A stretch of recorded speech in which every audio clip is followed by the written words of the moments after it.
What's up, YouTube, Instagram? Ah, woo! Here we are at the end of the year. Oh my lord. Guys, there was a full moon last night. Yeah. I know I saw. The last full moon of 2020. And you know what I say to that? Good riddance. Hello, friends, family, and fans from far away. Welcome to the Blackwolves podcast. I am Jeremy Van Suarez. I am Jacob Wade. And I'm Logan Riley Bruner. And let's get the show on the road. What are we talking about today, guys? This is more of a as we approach the end of the year, Black Holes has taken a little bit of a break this Yeah. week. A well deserved break. By the time this podcast comes out, it'll be 2021. Exactly. We've been working nonstop for most of the year, but in publicly, we've been working nonstop since the end of August, beginning of September. So what's a 1 week break? Nestled in between the holidays and the ushering of a new year. So this is more of a chill podcast. There wasn't really any major news in the entertainment business this week. Yeah, I mean, what have you been, Jacob? What have you been up to? What's on your mind? What have I been up to? Well. My holidays were great. Thanks for asking. Glad to hear it. Had a great time. Saw some friends here and there. Not, a big group or anything. But I did get a stomach bug. I did get a stomach bug over holiday, and I won't get too into the details. I'll just tell you all that it's not COVID. I had high levels of bilirubin and amylase in my system. So do with that information what you will. I was just watching someone play Trauma Center, which is like a video game, and they were analyzing stats, and bilirubin was one of the stats they analyzed. So that's why I was like, oh my god, it came full circle. Yeah, well, it's in your body. I've got too much of it, but yeah, no, it was just like some acid indigestion. I'm doing fine now. Got some meds. I spent my recovery watching The Queen's Gambit. I binged all of it with my sister. I am still behind. Yeah. You've gotta just I'm on episode 6. yeah, Just power through. and they're lovely episodes, all of them. It's an amazing series. We won't get into the details, but I respect the heck out of that cast. Anya Taylor-Joy, Thomas Brody Sangster, Harry Melling. The list goes on and on. But praise to that show. It really got me through my illness. I just watched episode 6, which is the episode where Beth gets a roommate. Okay. And she starts taking lessons. Yeah. And there was something really special about that episode. It felt like a really intimate episode. It almost kind of felt like I don't know, I felt kind of like husband wife drama for a second. For a second I was like, is this still a show about chess? But of course, they talk about Borgov and Keynes or whatever his name is. I don't know, chess masters of days past. I mean, I still say that show isn't a show about chess, that it's a show about someone who plays chess. I agree with that, because it's so much like there's just so much we look into her like world. Definitely. It's like beside chess, which is interesting because it's like a lot of people in the world of that show would have you believe that like chess is kind of like her main quality, but it's just like that girl's fierce. Yeah, someone say it's her super spark. smart. Someone say it's her quirk. It's her spark. Her spark. Are you trying to segue, Mr. Wade? Maybe. Another thing that got me through this holiday, a little tummy spilly, was Soul. Yes, Soul. Which was a beautiful movie. It really was. It was a beautiful movie. It was interesting. We were like, Mom, we're gonna watch Soul tonight, and she was like, I don't want to watch that movie. And we were like, why? And she was like, I don't like the little blobs that they look like. And she was like, they look like Casper. I was like, is that a bad thing? But she ended up loving it. I'm happy that not all of it took place in like this afterlife kind of world. I like that, we spend equal parts on Earth and off Earth. That music also was absolutely beautiful. Jean-Baptiste Trent Reznor Mwah. I mean, Trent Reznor and Atticus are always an incredible musical duo. You know, you guys love them because they made music for The Social Network. They've made music for Gone Girl. The list goes on. They're prolific. I might be mistaken as I have not seen the movie, but at least from the trailer, AJR was a part of some of the music for Soul. AJR is in it. I didn't catch it when I watched it, but after I watched it, I think it was you or Mike that was like AJR, and I was like, oh, good for them. Yeah. AJR, for anyone who doesn't know, is a local band from New York City. They kind of blew up this year. It was really weird to watch, like, them coming into this year and kind of being on an upward spike, and then like Soul getting announced, and they did a virtual concert for Christmas, which was really, really cool. Jack, the lead singer of it, and me went to a preschool together. Oh, that's so cute. So I've known him since I was like 3. Very proud of those guys. They're incredible artists, and they've been busting their ass for like 15 years. So Respect they the deserve hustle. all their recognition. Amazing. Logan, how was your holiday? My holiday was great. I spent a lot of time with my mom. I've gotten her into Animal Crossing, so it's been really fun. Oh, we know. Her and Jeremy play and it. Jacob all played together, which was a lot of fun to watch. It was probably the most adorable thing I've done this week. I And wholesome. I had quite a wholesome good time watching you guys play Animal Crossing, having my mom like show you around her island and flying to your guys' island. It was really cute. Jacob has to come along and stunt. Island looking not like a tropical getaway at all, but more like the bustling New York City it is named after. Oh yeah, definitely. If anyone wants, add me on Switch. You can hit me up, and we can be friends. And I'll stunt on you with my island. Oh my gosh, Jacob. You've yet to visit my island. I believe I went there once, but it was in a tent phase. Ah, Early in its development. Early in its development. Now there's houses. There's no brick roads anywhere. But you know, we do what we can on Burgundia. Nice. I started playing The Last of Us Part 2, which I'm very excited about because it's like the most controversial game of the year. Yes. And I have a feeling that I'm gonna finish it and be like, what? Now, Not in a bad way, not in a like, what is this, but in a like, this was the is what fuss all the about? controversy was about?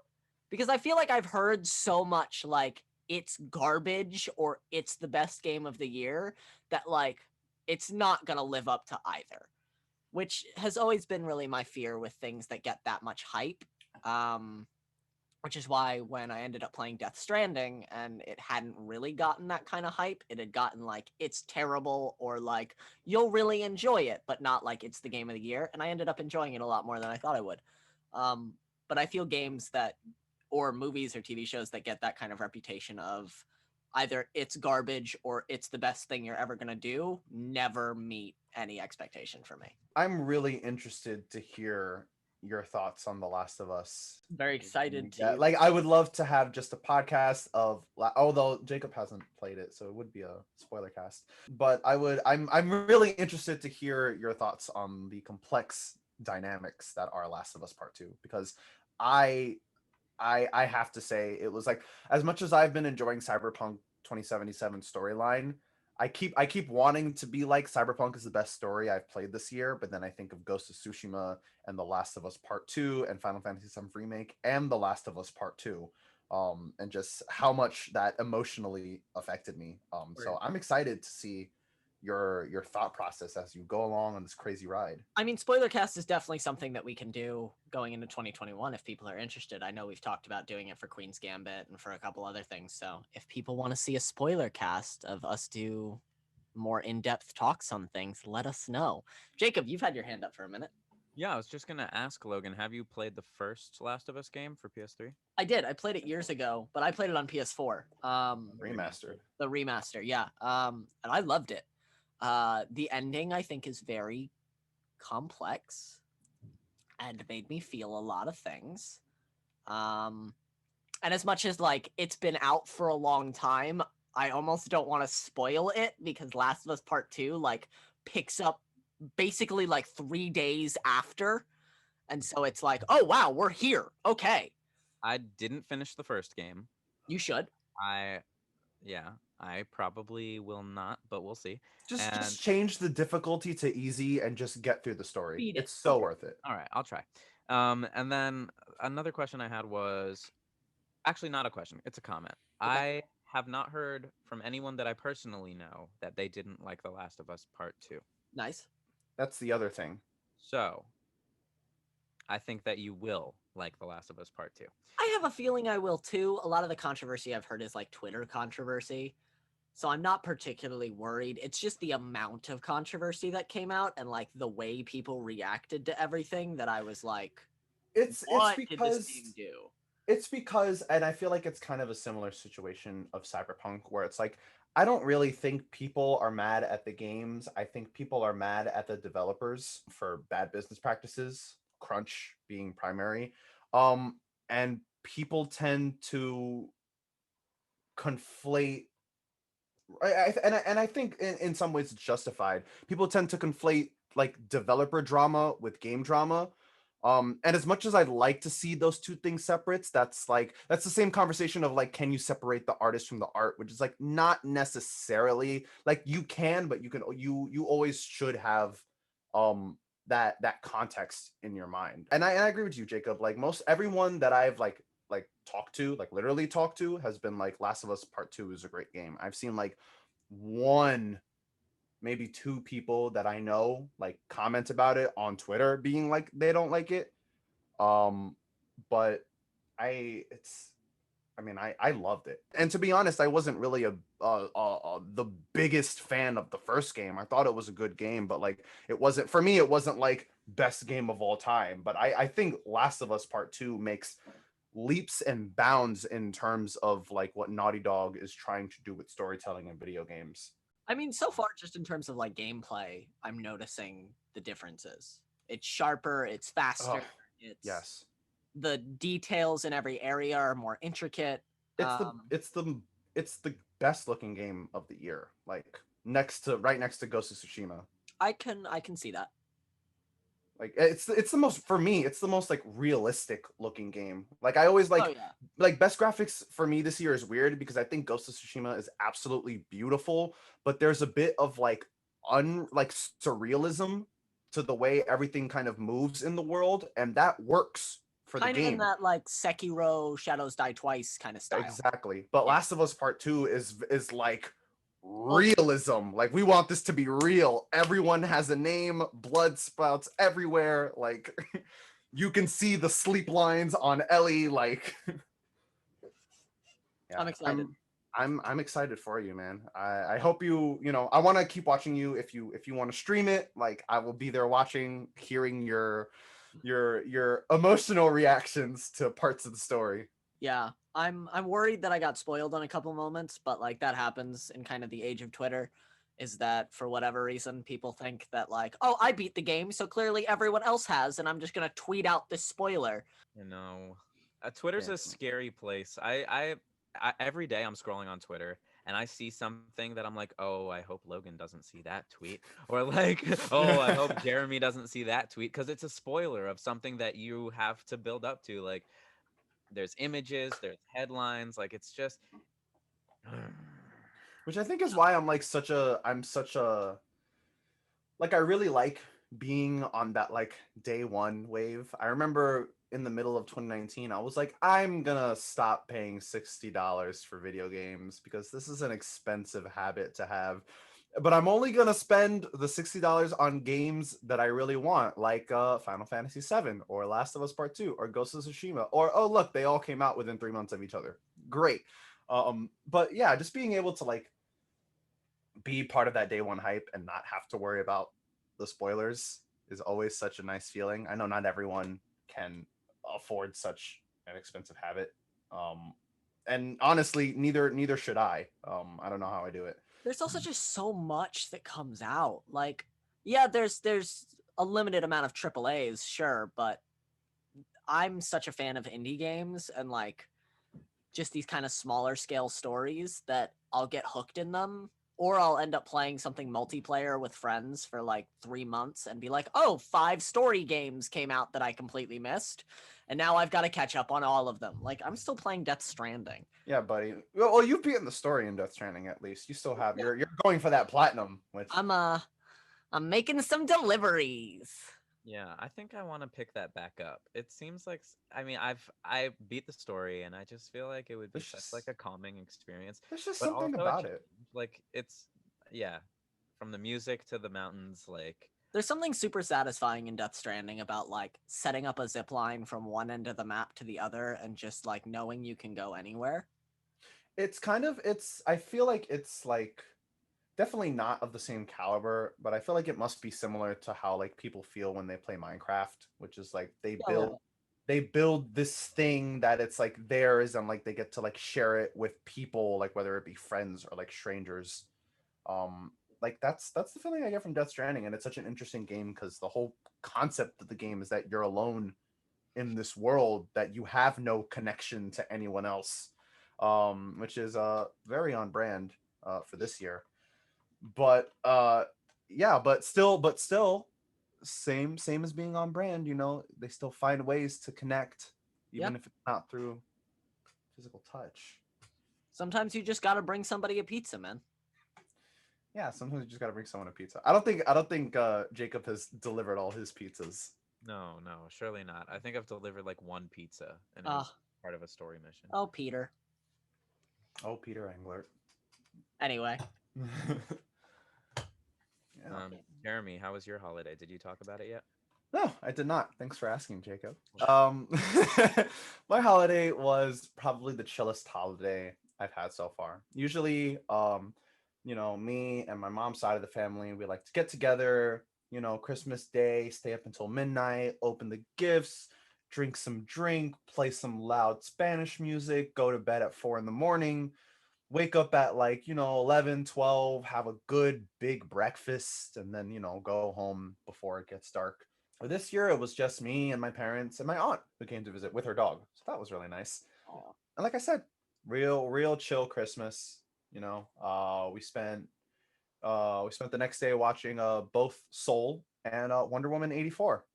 Um which I think is getting a bit too much hate on Twitter, to be honest. Yeah.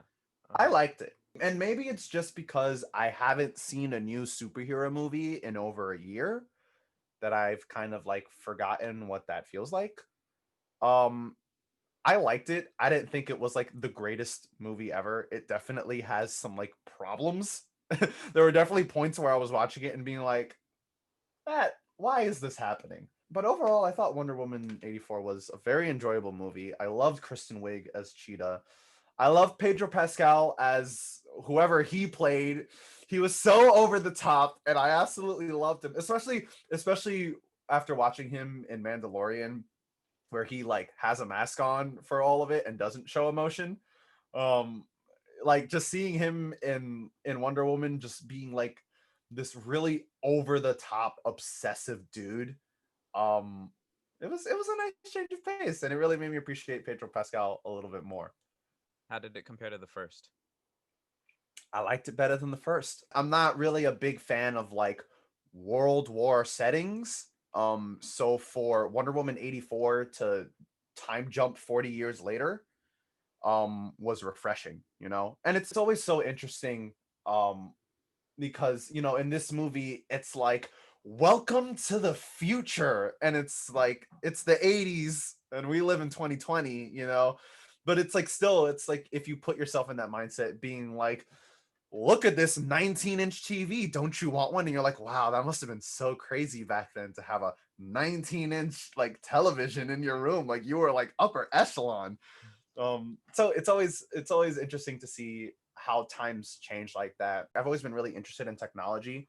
So to like see Wonder Woman set in this time where it's like the technological revolution is really starting up with like television and like communications and stuff like that, and comparing it to like what we have nowadays, it's always a fun trip for me. And that's what I think this movie is. It's just like it's a fun trip, you know. Yeah.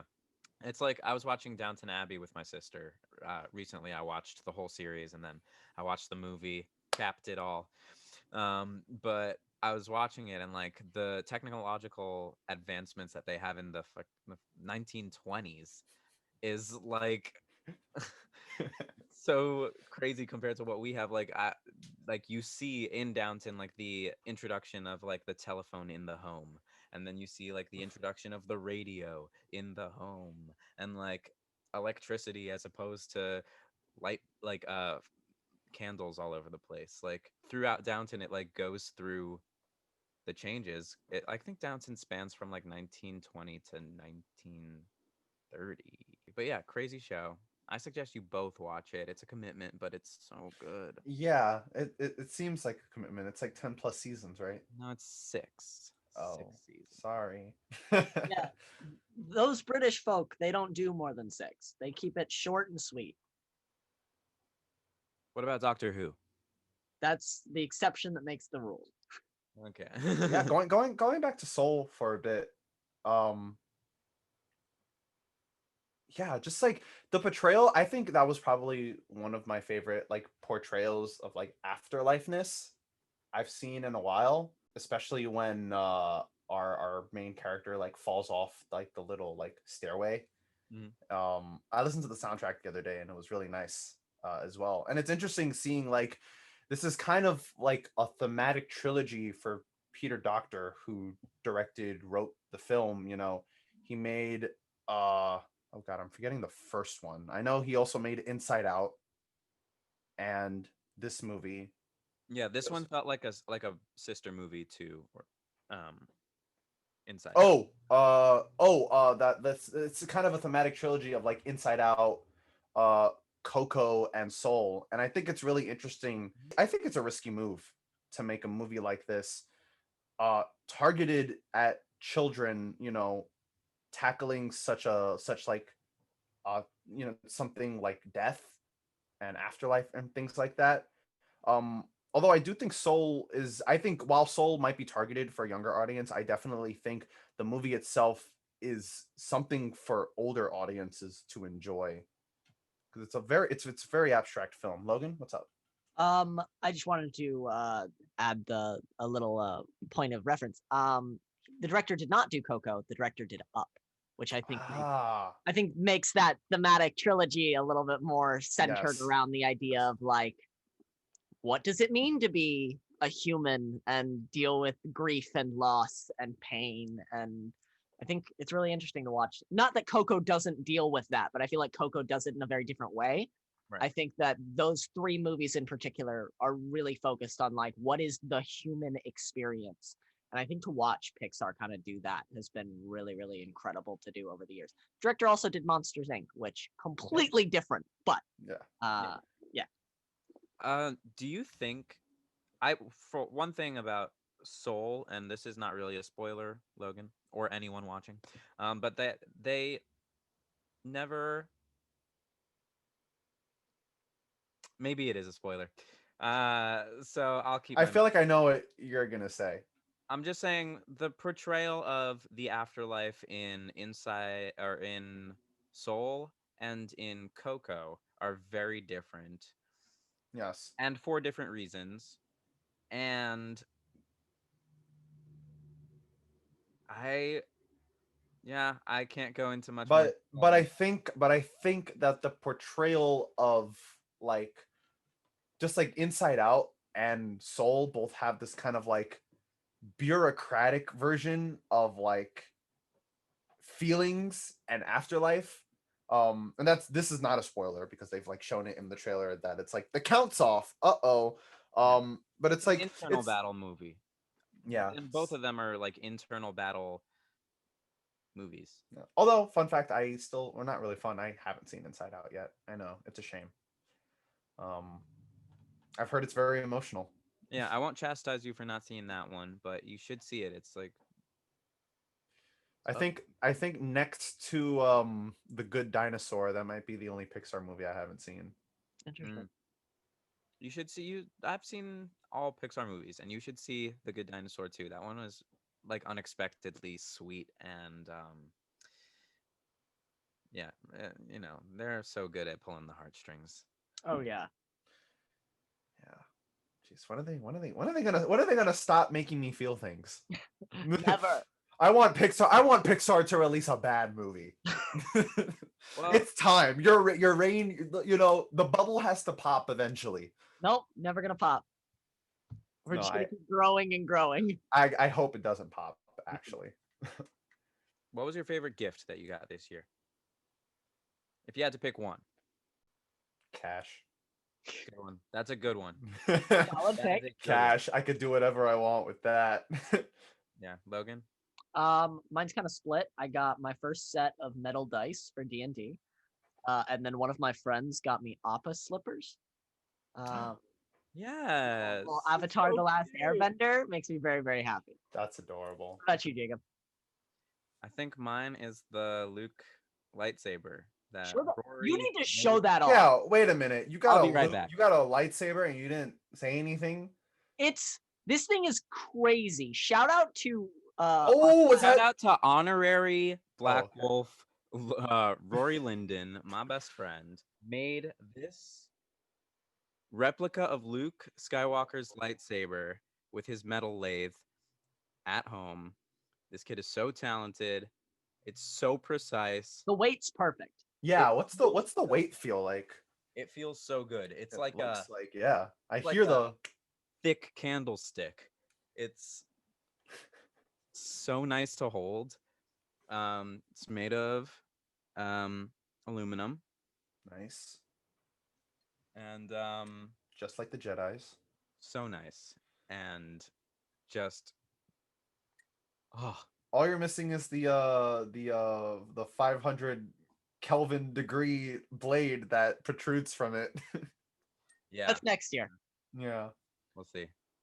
We'll see how far he gets with his lathing skills by then. But I mean, he's had it since September, and It's impressive. Yeah, I remember the first thing he did, which was like a little mallet, and like seeing like that, and then like not seeing anything, and then seeing this is like his next like big lathe project. I was like, yes, Rory. yeah, I read a shower thought the other day that said the lightsaber is the perfect PG-13 weapon because it's the only weapon that immediately cauterizes the wound.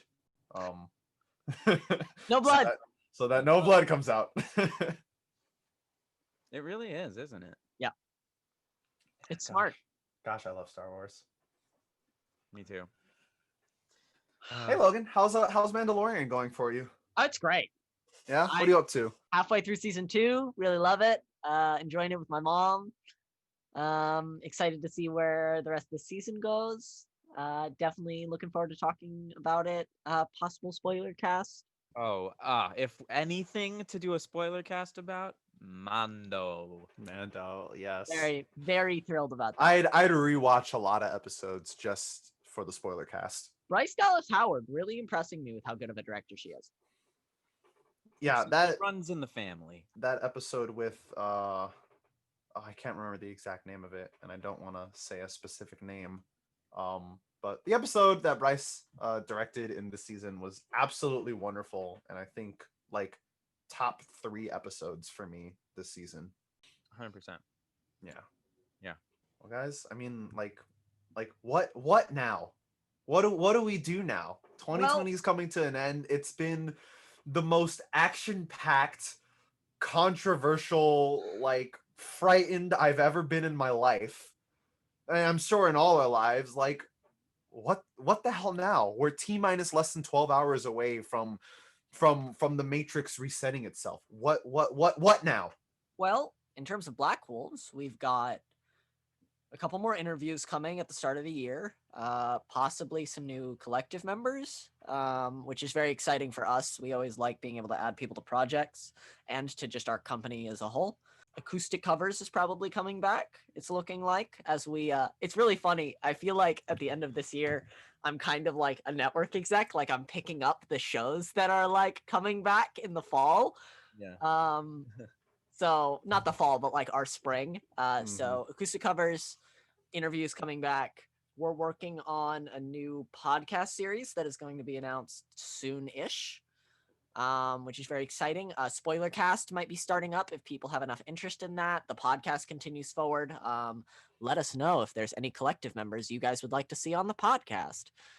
We also have a project that should be getting announced early February, so keep your eyes out for that. We're officially starting to get like dates about that one. We've been working on that for 2 months at this point, actually a little bit longer because it was kind of in the idea stage back in October. We're partnering with some other companies on some bigger projects that we're also not allowed to talk about. There's a lot of stuff we're not allowed to talk about. And it feels good. It feels great. Secrets can be fun. Yes, they can. I'm trying to think if there's any other projects. Not particularly. We did, which we're promoting on Monday, a short film called Iron Mask, which just came out like at the end of the year. Hellhound Productions. Jacob was the director of cinematography. I AD'd it and lighting designed it, and then Jeremy did all the sound for it. So very exciting. We loved getting to work with Hellhound. They are amazing people. Louisa is one of my favorites. So very excited to see what they do next and where this film goes in particular. I felt like it was a really important story to be a part of telling. It felt like the right thing for us to do to kind of wrap this year in particular up. And also, speaking of companies that we've partnered with, our good friends at Capgun Productions, who we've kind of talked about, we did a podcast with them, which is going to be coming out in a couple weeks. And they just dropped 2 different, I think they're dropping a 3rd pilot today, but they dropped 2 different pilots. The first of which was called Guardians of Berlin, which I showed to Jacob, which we thought was really awesome. It's really great to see them coming up with new projects. So go show them some love. Say that we sent you. Under 10 minutes. Yeah, it's under 10 minutes. It's a really quick watch. The lighting is just absolutely beautiful. Some would call that length of an episode a Quibi. Rest in peace. Except for the fact that entire company shut down this year. Anyway, yeah, I think it's a beautiful thing. I am a hound for good lighting and good camera work. So Funny. Go enjoy. Support other artists. Support people making new things. Because you want to be able to say, you want to be able to be a hipster and be like, well, I watched them when they made their first pilot. It's always such a good feeling. Or to be able to say, I helped them make that. Yeah. You know? I know there are a lot of people that helped us with the Indiegogo that I'm really excited to be like sharing things with because they're kind of our biggest supporters in terms of like being excited when we release things. So shout out to everybody that donated on the Indiegogo. You are appreciated. Couldn't have done it without you, literally. No, not at all. We would not be anywhere close to where we are without the people that helped us this year. Everyone that helped us on the Indiegogo, the people that helped us with the New Year's shoot, which we are a year out from. Yeah, right. Everyone who helped us with Tucci and Jones. Everybody that was a part of the collective, that did interviews, that did songs as speeches, that did acoustic covers. We're super thankful for everybody that was with us through this entire journey. And I personally can't wait to see what comes next. It's a really exciting time. We're working with some really amazing people, and I can't wait to see who else we add to the roster and just who else we get to work with in general. I think there's going to be some really big names popping up in individual projects. So I'm excited to be able to announce some people. Yeah, speaking of individual projects, we have a lot of stuff on the table for Blackwolves coming up in 2021, but what personal things are you guys working on? Passion projects, long-term goals that you're finally gonna sit down and accomplish. What's that puzzle? What's that 100-piece puzzle that you're finally gonna put together in 2021? I'm interested to hear.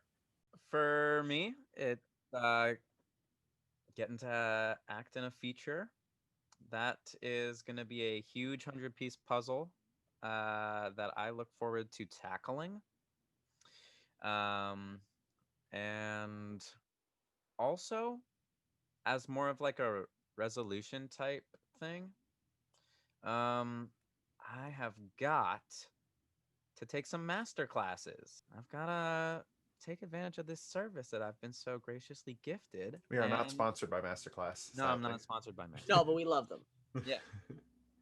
All about that. So That's my answer. What about you, Logan? I want to write more personal projects. I write a lot for Blackwolves, but I want to do a couple things that aren't related to Blackwolves, just things that I've had on my plate for a while, new ideas that I've been having recently. And I'll hop on the resolution train. I would like to find more structure for myself. I'd like to find a way to. I feel like a lot of people see all the work that we do with Black Wolves and are like, wow, they're always really busy. And yeah, we are, but I feel like I need to find a better way to balance all that. I feel like particularly in these last like 2 months, there's been a lot of really, really fast turnarounds. So I'd like to find a way to maybe have some things on the back burner so I don't have to make turnarounds so fast. So that's my resolution, is to find a better work-life balance and stick to it. Nice. Jeremy? I mean, of course, I'm gonna continue working on my music. As much as I love Frank Ocean, I'd rather not release one album every 4 years. Um, so I would love to, release more music. Kind of take more chances. Live life a little bit riskier. I feel like I've always played it safe a bit, and especially, I mean, once we can just frolic out in the open without worries of masks, like let's get risky, baby. Let's take some chances. I would love to act in a play or a pilot or something. Love to start getting my acting chops out there, but continuing to work with Black Wolves, continuing to work on my music, honing my craft. I'm thinking of maybe getting some new equipment for my music, some new plugins. I don't know. We're gonna have to just it's that waiting game.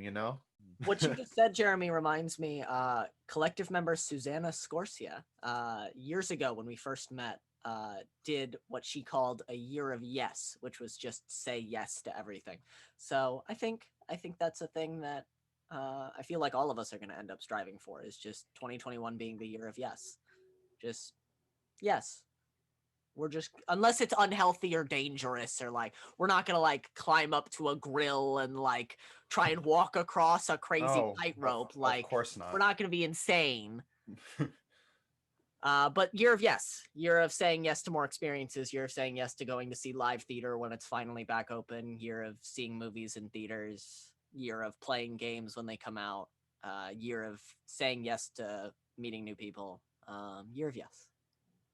I love that. Yes, yes, yes, and yes, and yeah. um, this has been a nice chill morning. I like this podcast because it's like I get to have like my afternoon coffee and like some good conversation with my friends and also coworkers. Like it's Yeah. interesting how that dynamic plays out. I'm looking forward to the day where we can sit around a table, set up like maybe 2 or 3 cameras, Yeah. and Do a podcast. yeah, like literally brew some coffee, sit down, and like just keep it going. Maybe I like give a high five across the table if the spirit moves us to. Yeah, absolutely. We Sure should. as hell Yeah, can't do that here. I know. I really look forward to 2021 being like a clean year. Everyone's vaccinated. It's Yeah. just You know what I'm ready for? I'm ready to not write 2020 whenever I write like a date. Yeah. So I remember at the beginning of the year, they were like, make sure you write 2020 because if you just write 20, someone could put like '04 at the end of it and make it look like 2004. But now I just get to be like 1/1/21. Simple. Easy. We don't need that many numbers. yeah. Overcomplicated. All year I've been putting 4 digits in the year column. You know what I could have been doing with that That time? time. I could have Nothing. been, yeah, right. I could have put my mask back on. That's what I could have done. Awesome. And with that, we salute you. Yes. With that, we salute you. Thank you, friends and family who have supported us. Thank you, first responders, for being out there all year. Geez, you guys are like you guys are people of the year. Yes. Sorry, not sorry, Mr. Biden. Really But do think frontline workers should have gotten the Time magazine cover. Yeah, that's But- political affiliation aside. yeah. They were the people of the year. Thank you for watching. You right there. Thank you for thank you for supporting.